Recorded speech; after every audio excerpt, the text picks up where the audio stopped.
Hey crafty friends, this is Jenny from crafttestimonies.com, and today we're going to take a look at the Simon Says Stamp Card Kit of the Month.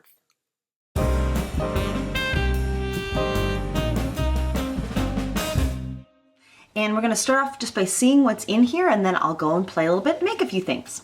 So I love the fact that when I open up the box, there's a whole page of inspiration. I love the designs that they use, and of course you can use this with any stamp set that you may have. So I hold on to these, so if I get stuck for an idea, I always have something to refer back to. I also see some beautiful cardstock. They have really nice heavyweight cardstock in their kits, and usually get 5 pieces, and these are my color selections for the month. This month we also got some Dina Wakley white gesso, and what's interesting is I have the Dina Wakley paints, but I didn't have the gesso, so that was good, and a little palette knife to play with that I just threw in the box. And then here's our stamps for the month, and let me refocus. There you go.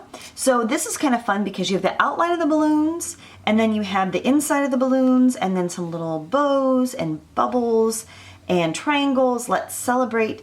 A lot of little mini things that I think will be fun for layering. Also in this kit are some acrylic overlays, and these come from the Pink Fresh Studio, and I'll flip through them for you. So some of them are kind of golden foily. Oop, maybe they're all upside down.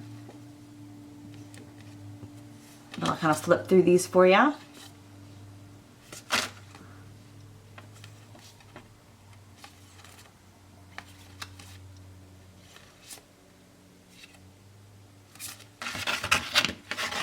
So these will be fun. I'm actually not really great at using acetate overlays, so I'll have to challenge myself with this.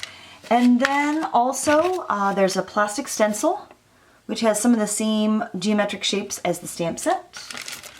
And lastly, your pattern paper, which is always fun. They give you 6x6 sheets, which is great for card making. The patterns are kind of scaled down for card making, and it's double-sided.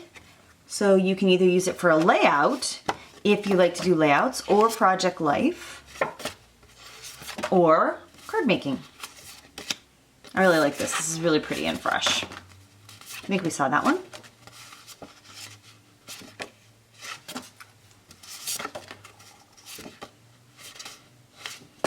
Lots of dream big sentiments here. I love this. This is kind of my favorite one.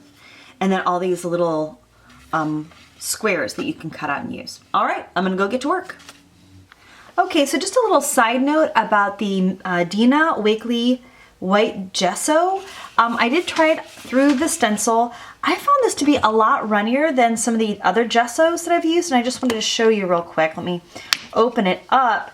I just find this to be a little on the runny side. It does have some body to it, but I like stuff that's even a little thicker when I'm using a stencil, but this is great when you're just like applying with your finger. It has nice creamy coverage. I just don't like it with the stencils quite as much as I like it with this kind of like direct application. That's just my 2 cents. Okay, I made a lot of cards with this kit. I wasn't expecting I would make so many, but I kind of got a little out of hand.